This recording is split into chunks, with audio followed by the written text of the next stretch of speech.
کہ پروردگار تو مجھے اتنی طاقت دے کہ میں نامحرم پر نگاہ نہ اٹھا سکوں، میرے اندر سے چیزوں کو کھینچ لے جو مجھے نامحرم کی طرف متوجہ کرے۔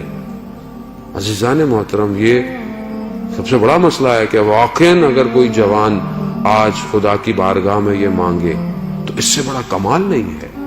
خوب انسان ضعیف ہے، میں ضعیف ہوں، لیکن میں خدا کی بارگاہ کو پروردگار تو جانتا ہے میرے ضعف کو، تو جانتا ہے کہ میں کس طرف کھچا چلا جاتا ہوں، اگر تو نے نہیں بچایا کون بچائے گا؟ کوئی ہے؟ کوئی دنیا کی چیز بچا سکتی ہے انسان کو؟ کوئی دنیا کا ربڑ، کوئی دنیا کی چیز لیبارٹری گناہ کو دھو سکتی ہے جب تک وہ خود نہ چاہے؟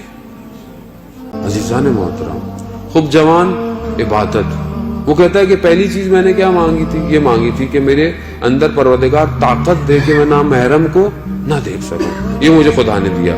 کہتے دوسری چیز میں نے خدا سے مانگی تھی کہ پروردگار مجھے شجاع بہادر بنا، وہ اس نے مجھے بنایا۔ کہتا تیسری چیز میں نے اس سے مانگی تھی، اس نے ابھی تک نہیں دی، اور اسی کے لیے میں گریہ کر رہا تھا۔ وہ کیا تھی؟ کہ پروردگار مجھے جوانی میں مجھے تھوڑی نیند دے تاکہ میں تیری عبادت کر سکوں۔ عزیزان محترم، میں زندگی گزر رہی ہے، گزر جائے گی۔ کتنا انسان اپنی زندگی میں کھاتا ہے، پیتا ہے، بولتا ہے۔ اب تو لوگوں نے ایوریج لائف بھی نکال دی ہے کہ کتنے گھنٹے اگر انسان زندہ رہے تو کتنے گھنٹے کام کرتا ہے، کتنے گھنٹے ٹریولنگ کرتا ہے، کتنے گھنٹے سوتا ہے۔ کتنے گھنٹے ہیں میرے پاس جسے میں روز قیامت کہوں گا پروردگار یہ صرف تیرے لیے